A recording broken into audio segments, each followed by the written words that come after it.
कृष्णं वन्दे जगद्गुरुं माधव त्रिभुवन जनप्रियम् कृष्णं वन्दे जगद्गुरुं माधव त्रिभुवन जनप्रियम् कृष्णं वन्दे जगद्गुरुं माधव त्रिभुवन जनप्रियम्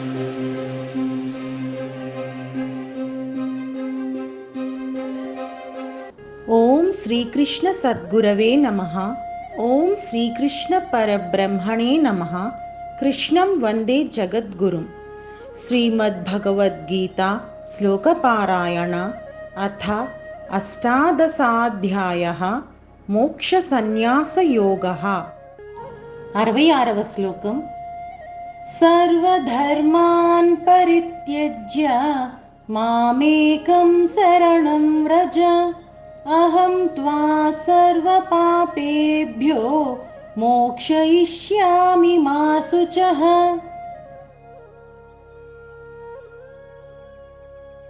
పద విభజన. సర్వ ధర్మాన్ పరిత్యజ్య మాం ఏకం శరణం వ్రజ అహం త్వా సర్వ పాపేభ్యః మోక్ష ఇష్యామి మా శుచః. తాత్పర్యం: సమస్త ధర్మాలను విడిచిపెట్టి నన్ను ఒక్కనినే శరణు పొందు, సకల పాపాల నుంచి నేను నిన్ను విముక్తిని చేస్తాను అని మాట ఇస్తున్నాడు భగవానుడు.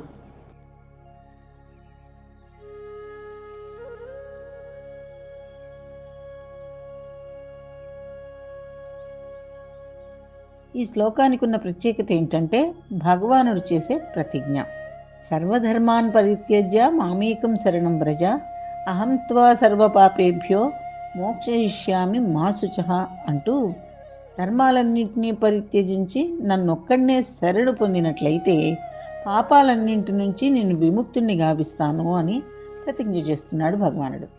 సర్వాత్మన ఈ శరణాగతిని అవలంబించడానికి సర్వధర్మాలని విడిచిపెట్టాలి. అసలు సర్వధర్మాలు అంటే ఏంటి? దీన్ని ధారణ చేస్తే జ్ఞానం కలుగుతుందో అదే ధర్మం. ఈ జ్ఞానం ద్వారా ఆనందం కలుగుతుంది. విశ్వం భగవంతుడి విజ్ఞానంతో నిలిచి ఉంది. అతని విజ్ఞానం సృష్టిలోని మార్పు లేని శాశ్వత సూత్రాల ద్వారా ప్రకటమవుతుంది. అందుకని ధర్మం అంటే మొట్టమొదటి అర్థము భగవంతుడే. భగవంతుడు లేనిదే ఏ జీవము లేదు. ప్రతి మనిషికి తాను భగవంతుడి చేత పోషితుణ్ణవుతున్నానని అనుభవం ద్వారా అర్థం కావాలి. ధర్మం విశ్వాన్ని ధారణ చేయడమే కాక దానిలోని ప్రజలను కూడా ధరిస్తుంది. విశ్వ వ్యవస్థను నడిపే పరమ సూత్రం కూడా ఈ ధర్మమే. ఆ ధర్మంతో కలిసి ఉండే యోగ ధర్మాన్ని పాటించిన తర్వాత మనిషి ప్రకృతి సూత్రాల్ని పాలిస్తూ పనులను చేయాలి. మనిషి గాలిని పీల్చేవాడు కనుక అతడు మూర్ఖంగా నీటిలోకి దూకి అక్కడ ఊపిరి తీసుకుందామని అనుకోకూడదు. ప్రకృతి మనిషికి తయారు చేసిన సూత్రానికి ఇది విరుద్ధమైపోతుంది.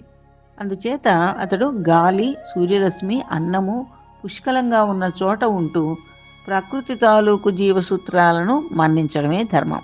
జీవుల కర్మకు, కర్మఫలానికి సంబంధించిన విధానం కూడా పాపపుణ్యాలను విధించే ధర్మంగా లోకంలో ప్రసిద్ధి చెందింది.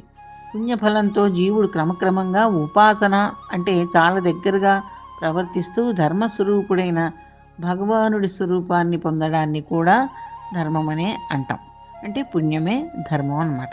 దీనికి వ్యతిరేకంగా పాపం ఉంటుంది. పాపాలు చేసిన ఫలితంగా ధర్మం నుంచి క్రమంగా దూరాతి దూరంగా జరిగిపోవడం జరుగుతుంది.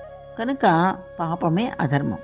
అలాగే క్రమాన్ని అనుసరిస్తూ ధర్మశాస్త్రాలు నిర్దేశించిన ఆచారాన్ని పాటించడం కూడా ధర్మమే. పనులను చేయవలసిన విధానం కూడా ధర్మమే. సమాజంలో వ్యవహారానికి అనుసరించవలసిన విధానం కూడా ధర్మమే. ప్రతివాడికి స్వాతంత్రం ఉంది, కానీ సంఘంలో అందరి స్వాతంత్ర్యాన్ని ఉల్లంఘించకుండా ప్రవర్తించడమే ధర్మం. ఈ అర్థాల్లో కాకుండా వీరుల ధర్మాలని, రాజుల ధర్మాలని, గృహస్థుల ధర్మాలని, సన్యాసుల ధర్మాలని, పతివ్రతల ధర్మాలని రకరకాలుగా కూడా ధర్మ శబ్దాన్ని మనం వింటూ ఉంటాం. అక్కడ ధర్మం అంటే లక్షణం అనే అర్థం. స్వభావం అనే అర్థంలో కూడా ధర్మం అనే మాటని వాడతారు. మానవ ధర్మం, స్త్రీ ధర్మం మొదలైన వాడుకలు స్వభావం అనే అర్థాన్ని అనువదిస్తూ ఉంటాయి. మొదటి అధ్యాయంలో అర్జునుడు ఆతతాయిలైన ధార్తరాష్ట్రుల్ని చంపడం వల్ల కులం క్షీణిస్తుందని, మిత్రులకు ద్రోహం చేసిన పాపానికి ఒడిగట్టాల్సి వస్తుందని అన్నాడు. అంతేకాదు కులక్షయంతో ఎప్పటి నుంచో వస్తున్న కులధర్మాలు నశించిపోతాయని, ధర్మం నష్టం కాగానే అధర్మం పెరుగుతుందని చెప్పాడు. ఈ దోషాలతో శాశ్వతమైన జాతి ధర్మాలు, కులధర్మాలు అడుగంటిపోతాయి అని, ధర్మాలు నశించిపోతాయని కూడా వాపోయాడు. చివరికి కార్పణ్యదూషోపహత స్వభావ పృచ్ఛామి త్వాం ధర్మ సమ్మూఢచేతా యచ్ఛ్రేయ సాన్నిశ్చితం బ్రూహి తన్మే శిష్యస్తేహం శాధి మాం త్వాం ప్రపన్నం అంటూ, నేను ధర్మ విషయంలో పూర్తిగా వ్యామోహంలో పడిపోయాను, నా స్వభావం దీనత్వంతో కుంగిపోతోంది, నేను నీ శిష్యుణ్ణి, అందుచేత నాకేది శ్రేయస్సో దాన్ని నాకు ఉపదేశించు అంటూ కృష్ణుణ్ణి ప్రార్థించాడు. గురువుల్ని, జ్ఞాతుల్ని, మిత్రుల్ని చంపడం వల్ల పాండవుల ధర్మం, పుణ్యము క్షీణించి అధర్మం అంటుకుంటుందని, అంటే పాపం అంటుకుంటుందని, కులధర్మము, జాతి ధర్మము నాశనం కావడంతో తమ మీదనే ఆ దుష్ప్రభావం పడుతుందని అర్జునుడి భయం. ఈ భయాన్ని పోగొట్టడానికే కృష్ణ పరమాత్మ సర్వధర్మాన్ పరిత్యజ్య మామేకం శరణం వ్రజ అహం త్వా సర్వపాపేభ్యో మోక్షయిష్యామి మా శుచః అంటూ ఉపాయం తెలియజేశాడు.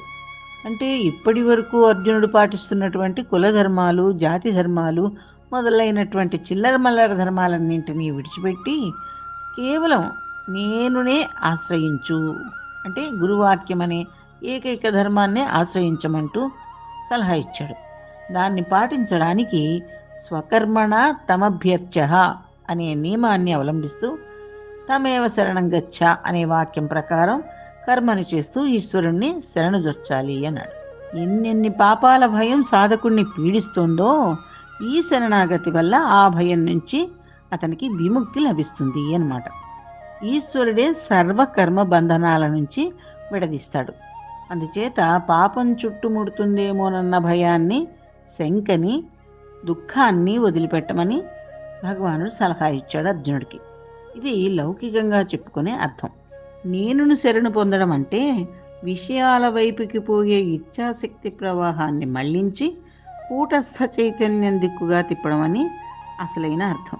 అప్పుడే సాధకులకి మాయామేతాం తరంతి అన్నట్టు దురత్యయమైన, దాటడానికి అతి కష్టమైన ఈ మాయను దాటడం సాధ్యమవుతుందన్నమాట. నేను శరణు జొచ్చడం వల్ల సాధకుడు తామరాకులాగా పాపమనే నీటి తాకిడిని గెలుస్తాడు. ఇక మళ్ళీ ఏం వచ్చి పడుతుందోనన్న దుఃఖపడవలసిన పని ఉండదన్నమాట.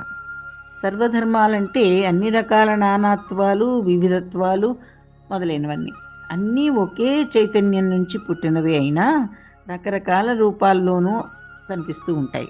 వేరు వేరు ధర్మాలు ఉన్నట్టుగా అనిపిస్తాయి. నిజానికి ఆ ధర్మాలన్నీ ఒకే ఆత్మలో కనిపిస్తున్న మార్పులు, మాలిన్యాలు, పాపాలును. ఆ మార్పులన్నీ కెరటాలు లాంటివి. ఈ కెరటాల ఖండిత భావాన్ని, నానత్వాన్ని వదిలిపెట్టి, అంటే సర్వధర్మాలని విడిచిపెట్టి వాటి కింద ఉన్న అఖండమైన నీటి రూపంలో ఉన్న నేనును ఆశ్రయించాలి అని. అఖండత్వాన్ని ఆశ్రయించడంతో నువ్వు, నేను అనే ఖండిత భావము, నానాత్వ భావము, వివిధ ధర్మ భావనలు పోయి స్వచ్ఛమైన అఖండమైన నేను మాత్రమే మిగులుతుంది. ఇక శోకానికి, మోహానికి తావెక్కడుంటుంది? ఉండదు. కర్తవ్యాలు అనిపించే వాటిని విడిచిపెట్టి అంతటా తన సన్నిధిని పరిచి ఉంచిన పరమాత్మను సాధకుడు తన ఆత్మలో కలుపుకున్నట్లయితే కనుక మాయా ప్రభావం కొద్దీ చేస్తున్న విషయాల సేవ అనే చిల్లర మల్లర ధర్మాల నుంచి విడిపడడం జరుగుతుంది. అప్పుడు స్వయంగానే అన్ని పాపాల కష్టాల నుంచి విడిపడడం జరుగుతుందన్నమాట. ఈ శ్లోకం చాలా ముఖ్యమైనటువంటిది. దీనిని చరమ శ్లోకం అని కూడా అంటారు. చరమ అన్నదానికి చివర అని అర్థం ఉంది. అయితే ఇక్కడ బోధించడంలో చివరిగా బోధించాడు. ఫైనల్గా దాని సారం అంతా ఇందులో పెట్టాడు. ఇక చెప్పదలుచుకున్నది ఇంతకన్నా చెప్పేది లేదు అని. కానీ మనం చివర అనుకోకుండా శ్రేష్టమైనది, హయ్యెస్ట్ది అనమాట. ఇంతకన్నా హయ్యెస్ట్ ఇంకొకటి లేదు. సూపర్లేటివ్ డిగ్రీ లాగా. ఆ విధంగా మనం అర్థం చేసుకోవాలి. ఇంతకన్నా అసలు చెప్పేది ఏమీ లేదు భగవంతుడు, ఇదొక్కటి చాలు మనకి అని. అలాగే సంకల్పం చెప్పుకునేటప్పుడు ఋషి, కీలకం ఇవన్నీ చెప్తాం కదా. అలాగా ఋష్యాది న్యాసాలలో ఈ శ్లోకం యొక్క మొదటి పాదము శక్తి అని, రెండవ పాదం కీలకమని చెప్తారు. దీని చేత ఈ శ్లోకం యొక్క ప్రాధాన్యం మనకి అర్థమవుతుంది. గీతాశాస్త్రం యొక్క తత్వబోధలో చివరి శ్లోకం కనుక, అంటే ఇంకా బోధించడం అనమాట. ఇంక చెప్పాల్సిందంతా చెప్పేశాను అని అన్నాడు కాబట్టి ఆ సారం అంతా, చెప్పాల్సిందంతా ఇందులోనే సారం చెప్పేశాడు. ఒక్క ముక్కలో చెప్పేస్తాను చివరిలో అని అంటారే, అలాగా ఒక్క ముక్కలో కావాల్సింది ఏంటి అంటే శరణాగతి, అది ప్రధానం. అదంతా ఇందులో ఇమిడ్చి చెప్పాడు. ఇందులో చెప్పబడినటువంటి భగవత్ శరణాగతి, ప్రపత్తి, ఈ రెండు కూడా సాధకులకి అతి ముఖ్యమైనవి. భగవంతుడే శరణం, ఇక ఆయన తప్ప ఇంకోటేమీ లేదు అని. కృష్ణ తవాస్మి నచాస్మి పరస్య అంటారు, నువ్వు తప్ప ఇంక మాకేమొద్దు అని చెప్పి. వైష్ణవులు ఈ శ్లోకాన్ని అతి ప్రధానంగా ఎంచుకొని మంత్రంలాగా దీన్ని చెప్పిస్తారన్నమాట. సర్వధర్మాన్ పరిత్యజ్య అన్నారు. నిత్య నైమిత్తికాది సమస్త ధర్మాల కంటే, కర్మాల కంటే, చేసే కర్మ కంటే భగవత్ శరణాగతి ఎన్నో రెట్లు అధిక ఫలం కలుగుతుంది. ఆ చిన్న చిన్న ధర్మాలు, కర్మలు అన్నీ పుణ్యాన్ని కలుగజేస్తాయి. భగవత్ శరణాగతి అనేది మోక్షాన్ని కలుగజేస్తుంది. ఆయా ధర్మాలన్నింటి యొక్క, కర్మలన్నింటి యొక్క ఫలితం శరణాగతి యొక్క ఫలితంగానే ఇమిడిపోతుంది. 100లో 10 ఇమిడినట్లుగా అన్నమాట. 100 అని చెప్పినప్పుడు 10 చెప్పలేదని అంటామా మనం, అనం కదా, అందులోనే 10 కూడా ఉంటుంది. అలా కనుకనే భగవానుడు ఆ స్వల్ప కార్యములన్నింటినీ విడిచిపెట్టి అనంత మోక్ష ఫలాన్ని కలుగజేసే దానిని పట్టుకోమని బోధించాడు. ఇక మిగతా అన్నీ వదిలేసే. ఏదైనా ఒక చిన్న ధర్మం ఏమన్నా మర్చిపోతే మర్చిపోవచ్చు, అది పాటించకపోవచ్చు, ఏదైనా చేయొచ్చు, కానీ శరణాగతి మాత్రం వదలొద్దు అని. మామేకం అని చెప్పడం వల్ల నా ఒక్కడిని ఆశ్రయిస్తే చాలు అని. సమస్త కర్మ ధర్మాలన్నీ ఆశ్రయించినట్లే అర్థం. చెట్టు మూలాన్ని తడిపినట్లయితే శాఖ పత్రాదులన్నిటినీ తడిపినట్లే అవుతుంది కదా. మనకు చెట్టుని పెంచాలి అంటే మొదట్లో నీళ్లు పోస్తాం కదా, అంతేగాని పూలకు నీళ్లు పోయాం కదా. ఏదో చూడడానికి బాగుంటుందంటే నీళ్లు చల్లితే చల్లుతాం, కానీ కింద నీళ్లు పోస్తే మొత్తం అంతటికి వచ్చేస్తాయి.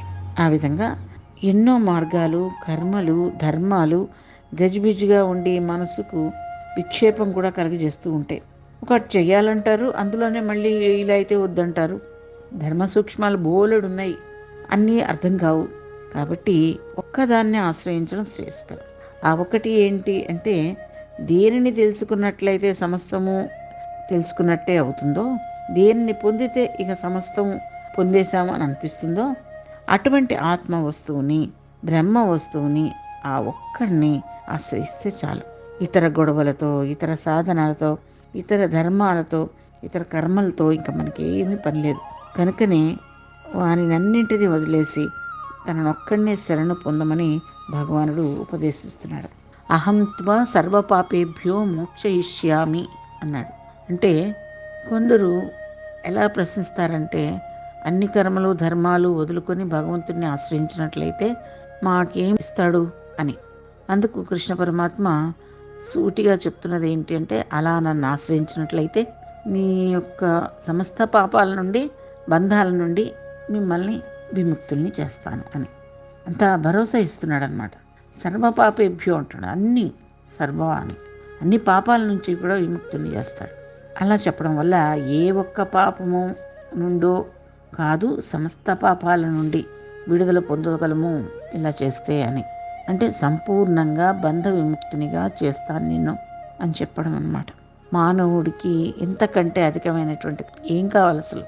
జనన మరణాది బంధాల నుండి తప్పించుకోవడం, కర్మపాసం నుండి విముక్తుడవడం ఒకటే అతనికి కావాల్సింది. అంటే అలా ఎలా మిగతా చాలా కావాలి కదా అని మనకు అనిపిస్తుంది, కానీ కావాల్సింది ఒకటే.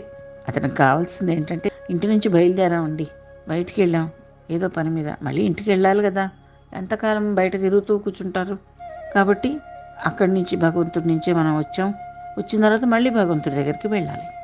అలా చేస్తానని భగవంతుడు ప్రతిజ్ఞ చేస్తున్నాడు, మాటిస్తున్నాడు, భరోసా ఇస్తున్నాడు. దీనిని బట్టి జీవుడు తాను నెరవేర్చవలసిన దాన్ని నెరవేర్చినట్లయితే భగవంతుడు తాను ఇవ్వవలసిన దాన్ని తాను ఇస్తాను అని స్పష్టం చేస్తున్నాడు. ఈ శ్లోకంలో మొదటి పాదం జీవుడు చేయాల్సిన కర్తవ్యం, రెండవ పాదం భగవంతుడికి ఏమి ఇస్తాడన్నది, ప్రతిఫలం ఇస్తాడన్నది చెప్తున్నాడు. జీవుడు తాను చేయవలసింది చెయ్యనట్లయితే భగవంతుడు తాను ఇవ్వాల్సింది కూడా తాను ఇవ్వడు. జీవుడు పరమాత్మను ఆశ్రయించినట్లయితే, దృశ్య పదార్థాలనే అంటిపెట్టుకుని ఉన్నట్లయితే పరమాత్మ మాత్రం ఏం చేయగలుగుతాడు? ప్రకృతిలో ఒకానొక అప్రతిహతమైనటువంటి నియమాన్ని భగవానుడు ఏర్పరిచాడు. అది ఏంటి అంటే, పాపం చేత దుఃఖం కలుగుతుంది అంటే, దుఃఖం కలిగింది అంటే, బాధ కలిగింది అంటే పాపం వల్లే అని. పుణ్యం చేత సుఖం కలిగింది, మనం హాయిగా ఉన్నామంటే ఎప్పుడో ఏదో పుణ్యం చేసుకున్నాం కాబట్టి ఉన్నామని. అలాగే జ్ఞానం చేత, భగవత్ శరణాగతి చేత మోక్షం కలుగుతుంది. జ్ఞానం అంటే భగవంతుడిని శరణాగతి పొందాలి అన్నదే జ్ఞానం, అంతకన్నా ఇంకేమీ ఉండదు. పెద్ద పెద్ద గ్రంథాలు జ్ఞానం అవి అన్నీ చదివేసేస్తే మాత్రం గ్రంథ జ్ఞానం లాభం లేదు. శరణాగతి ఆచరించాలి. మనం కావాలని చేయడం కూడా కదా, అది అయిపోవాలన్నమాట. అది ఇలా ఇందులో భగవంతుడికి పక్షపాతం ఏమీ లేదు. చేసుకున్న వారికి చేసుకున్నంత మహాదేవ అన్నట్టు ఎవరు ఎంత ఏం చేయగలిగితే అంతే ఫలితం లభిస్తుంది. సర్వధర్మాన్ పరిత్యజ్య అనే వాక్యానికి మరొక అర్థం కూడా చెప్తారు. దృశ్య భావాలన్నింటినీ వదిలి దృగ్వస్తువైనటువంటి ఆత్మ ఒక్కదానినే శరణు పొందు అని. ఇది ఇంకా శ్రేష్టమైంది అంటున్నారు. శాస్త్ర నిర్ణయం అన్నమాట. త్యాగం చేత మోక్షము లభిస్తుంది. మనం వదిలితేనే మోక్షం, పట్టుకుంటే బంధం. ఒకదానిని త్యజించినట్లయితే మరొకటి లభించదు. అంటే మనం ముందు అడుగు వేయాలి, లేదా నిచ్చెనెక్కుతున్నాం, ముందుకు వెళ్ళాలి అంటే వెనక పాదం తీసి ముందు వేయాలి, మళ్ళీ వెనక పాదం తీసి మళ్ళీ ముందుకేయాలి, అప్పుడే ముందుకెళ్తాం. అంతేకాని ఇది వదలాలి కదా, ఈ పాదం వదలకుండా నేను ఇక్కడే పెట్టుకుంటాను కావాలంటే ముందుకెలా వెళ్ళాం. కాబట్టి వదలాలి. ఎంత ఎక్కువగా వదిలితే అంత ఎక్కువగా భగవత్ సన్నిధి కనిపిస్తుంది. ఇంకోటి ఏంటంటే, ఎవరిని పట్టుకుంటే అదే వస్తుంది మనకి. దయ్యాన్ని పట్టుకుంటే దేవుడు లభించడు, దేవుడిని పట్టుకుంటే దయ్యం వదలాలి. కాబట్టి దృశ్యాన్ని గురించి అంటే క్షేత్రం గురించిన భావనలను త్యజించి క్షేత్రజ్ఞుణ్ణి పరమాత్మని శరణ పొందాలి అన్నమాట. అంటే అసలు నిజానికి త్యజించకపోయినా మనకి అంటుకున్న వాటన్నిటికీ భగవత్ సంబంధం కలిగించేసినా కూడా సరిపోతుంది. ఈ శ్లోకంలో సమస్త ధర్మాలను వదలమని చెప్పినంత మాత్రాన అధర్మం ఆచరించమని అర్థం కాదు. అంటే ఒక సన్యాసం తీసుకోవాలంటే, పెళ్లి కానివాడు సన్యాసం తీసుకోవాలంటే తల్లి అనుమతి ఉండాలి, మనస్ఫూర్తిగా సరే అనాలి. అలాగే పెళ్ళైన వాడు సన్యాసం తీసుకుంటాను అంటే భార్య అనుమతి లేకుండా తీసుకోకూడదు. కాబట్టి ఆమె కూడా ఒప్పుకుంటే అప్పుడు తీసుకోవచ్చు. కాబట్టి కొన్ని ధర్మాలు వదిలేసేసి చేయమని కాదు అక్కడ. భగవత్ శరణాగతిలోనే, ఆత్మాశ్రయంలోనే తక్కిన అవాంతర ధర్మాలన్నీ అంతర్భూతమై ఉంటాయి కనుక శతే పంచాశత్ అంటారు, 100లో 50 ఇమిడి ఉంది అని. అసలైన వాళ్ళని పట్టుకుంటే ఇంక మళ్ళీ వేరే చిన్న చిన్నవన్నీ ఏం పట్టుకోవాల్సిన అవసరం లేదనమాట. న్యాయం అనుసరించి అటువంటి మహద్ధర్మం ఆశ్రయించేవారు చిన్న చిన్న ధర్మాలను ప్రత్యేకంగా ఆచరించిన అవసరం లేదని, దానిని ఒక్కదానిని చక్కగా పాటించిన చాలునని చెప్తున్నాడు. ఇక్కడ పెద్ద ధర్మం ఉన్నప్పుడు చిన్న ధర్మాన్ని పట్టుకొని అవసరం లేదు అని చెప్పడమే కానీ, చిన్న ధర్మాలలో అసలు ఏమీ సత్తువ లేదని కానీ, దానిని వదిలి సోమరిగా ఉండమని కానీ అర్థం కాదు. కాబట్టి పదాలను జాగ్రత్తగా మనం అర్థం చేసుకోవాలి. మా శుచః అన్నారు. ఈ సత్యాన్ని తెలుసుకుని భగవత్ శరణాగతి చేసి ఇక ఏమాత్రము శోకించద్దు.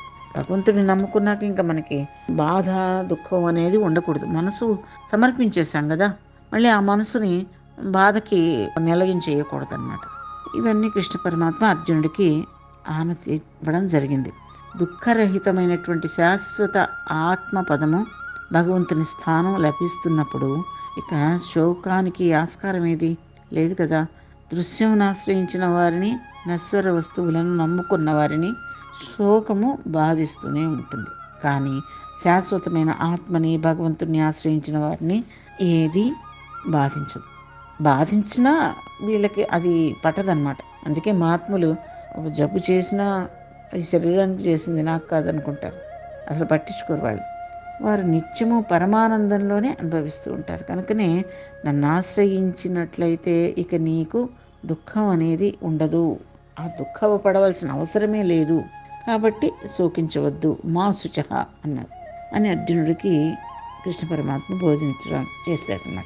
అశోచ్యానన్మశోచస్త్వం అని శోకరాహిత్య బోధ ద్వారా గీత ప్రారంభమైంది. మాసుచహ అనే శోకరాహిత్య వాక్యంతో అంతమైంది కనుక గీతా లక్ష్యం శోకరాహిత్యమే అని స్పష్టమవుతుంది. దుఃఖాన్ని పోగొట్టుకోవడమే అన్నమాట. దుఃఖరాహిత్యము, ఆనంద ప్రాప్తి, సంసార దుఃఖ శమనము, బ్రహ్మానంద ప్రాప్తి, ఇవే గీత లక్ష్యం. అటువంటి లక్ష్యాలను జీవుల చేత పొందింపచేయడమే గీత యొక్క ఆశయం. ఈ శ్లోకంలో అతి సులభమైన భక్తి, ప్రపత్తి, శరణాగతి మాత్రమే ముక్తికి హేతువుగా తెలుపబడ్డం చేత ఇక గొప్ప గొప్ప శాస్త్రాలు చదవలేని వారు, పాండిత్య ప్రతిభ లేనివారు, చదువు రానివారు మోక్షాని కోసం దిగులు పొందాల్సినటువంటి పని లేదు. నిర్మల దైవభక్తి ఒకటి ఉంటే చాలు అని మనకి స్పష్టమవుతోంది. ఈ శ్లోకం గీతలో చాలా ముఖ్యమైనది అవ్వడం వల్ల దీనిని బాగా కంఠస్థం చేసి అర్థము సదా మననం చేసుకుంటూ ఉన్నట్లయితే ముముక్షువులకు అత్యంత శ్రేయస్కరం అన్నమాట. కృష్ణార్పణ.